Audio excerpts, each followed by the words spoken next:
Hello everyone. We were doing exercise 5.3. In that exercise we are learning about the sum of an AP. We have done questions till question number 3. Now next question we are doing. The first term of an AP is 5, the last term is 45 and the sum is 400. Find the number of terms and the common difference.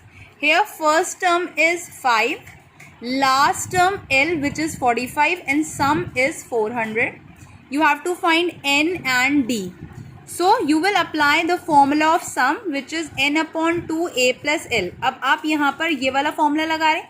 आप लगाने में 2A plus N minus 1D भी apply कर सकते थे, but वहाँ के लिए आपके पास D की वैल्यू नहीं थी. तो आप N और D जब दोनों ही वैल्यूज़ नहीं है तो वो अप्लाई करना नहीं है. वो आपको आप इस फॉर्मूले से इसको सॉल्व करेंगे. S is equals to N upon 2A plus L. Why? Because we know the value of S, A and L and we have to find N. Sum is 400. N we have to find. We have substituted 5 in place of A and 45 in place of L. Now you will add both these. 50 आ जाएगा आपके पास. Now cross multiply 400 into 2 upon 50. The value of N is 16.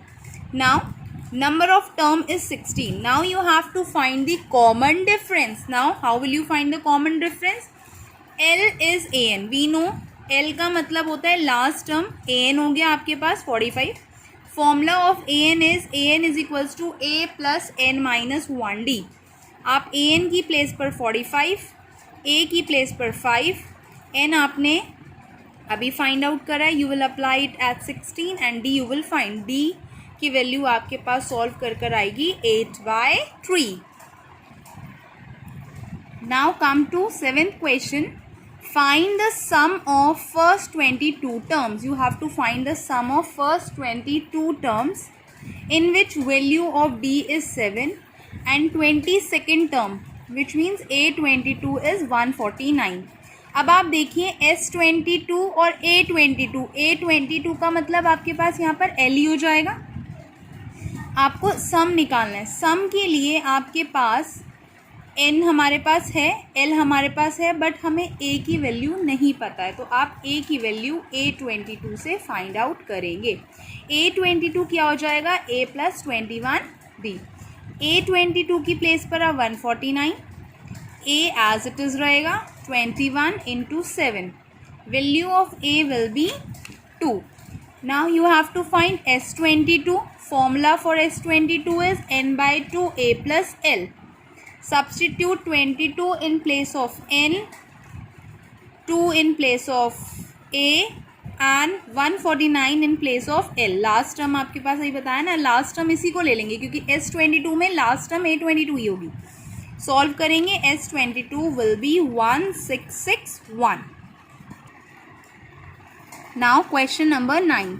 If the sum of 7 terms of an AP is 49 and that of 17 term is 289, find the sum of n terms. आपको S7 given है 49 और S17 given है 289. आपको निकालना है Sn. अब आपके पास S7 अगर 49 है तो आप S7 की जगह पे सम का फॉर्मूला लगाएंगे. यहाँ पर हम 2A plus N minus 1D apply करेंगे. L नहीं लगा सकते L वाला फॉर्मूला क्योंकि लास्ट टर्म गिवन नहीं है. A और D की टर्म में आप फर्स्ट इक्वेशन यहाँ इस सम से निकालेंगे, ऐसे ही सेम आप सेकंड से निकालेंगे. फिर दोनों को आप सब्स्टिट्यूशन एलिमिनेशन मेथड से सॉल्व कर लेंगे. तो आप लगाइए N upon 2A plus N minus 1D is equals to 49.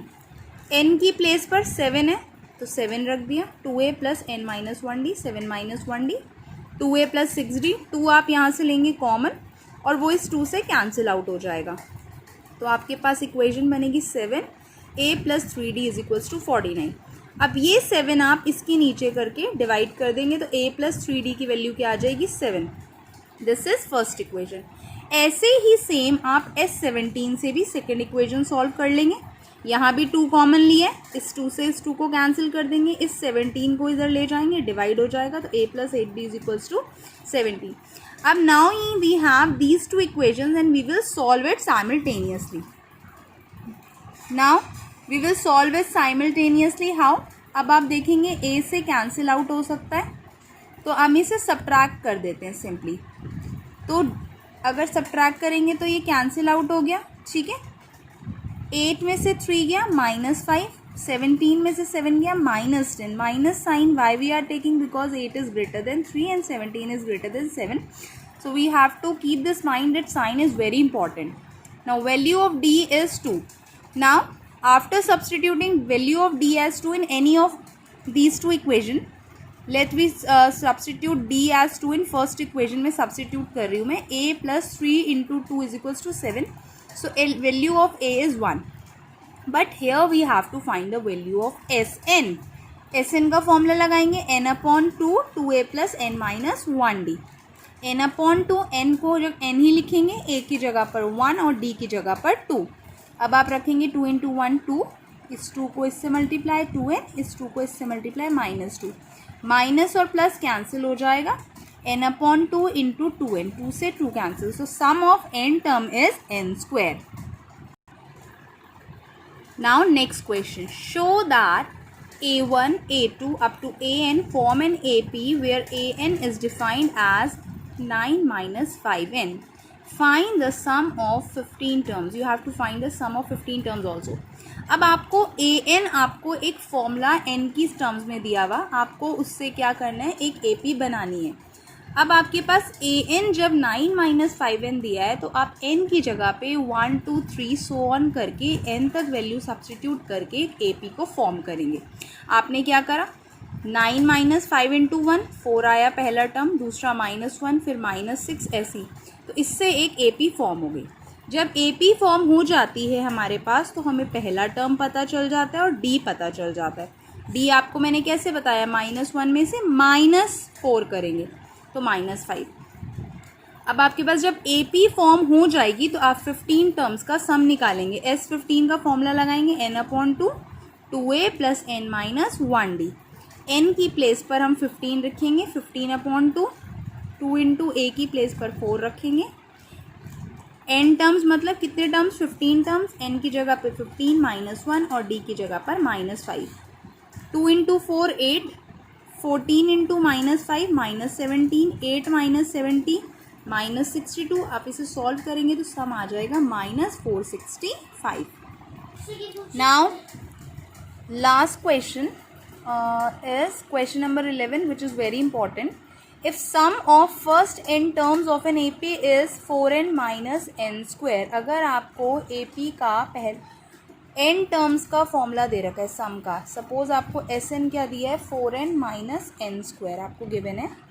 आपको फर्स्ट टर्म S1 निकालना है, सम ऑफ सेकेंड टर्म निकालना है S2.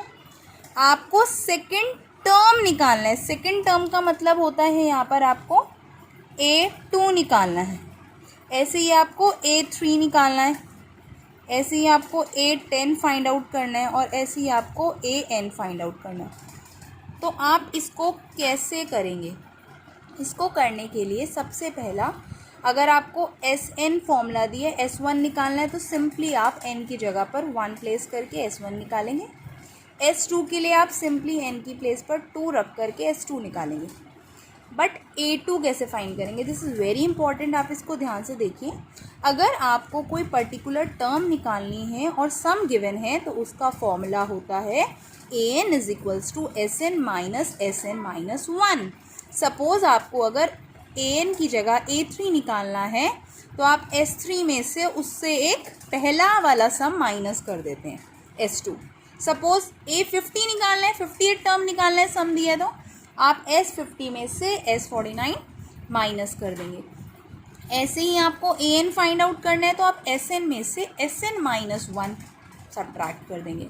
अब आपको जैसे A2 निकालना है, तो A2 क्या होगा, S2 माइनस S1. A2 क्या होगा, S2 माइनस S1. S2 हमने फाइंड आउट कर लिया 4 और S1 हम फाइंड आउट कर चुके 3. तो हमने यहाँ पर सब्सटीट्यूट करा और A2 की वैल्यू फाइंड आउट कर ली. ऐसे ही हमें अब A3 फाइंड आउट करना है, थर्ड टर्म. तो आप S3 में से S2 को सब्ट्रैक्ट करेंगे. S3 आपके पास सम 3 नहीं निकला हुआ है, सिर्फ हमने S2 और S1 निकाले थे अब तक। तो S3 के लिए आप क्या करेंगे, इसी फॉर्मूला में n की जगह पर 3 रख के S3 निकाल लेंगे। तो A3 क्या हो जाएगा, S3 माइनस S2। S3 था आपके पास 3 और S2 है आपके पास 4। A3 आ गया हमारे पास -1। ऐसे ही आपने A10 फाइंड आउट करने वो आप खुद करेंगे। S10 में से S9 आप इस एक बार n की जगह पर 10 रख के सम निकालेंगे और एक बार n की जगह पे आप 9 रख के सम निकालेंगे और दोनों को सबट्रैक्ट करेंगे। अब लास्ट आपको an निकालना है, तो Sn माइनस Sn माइनस 1 बताया।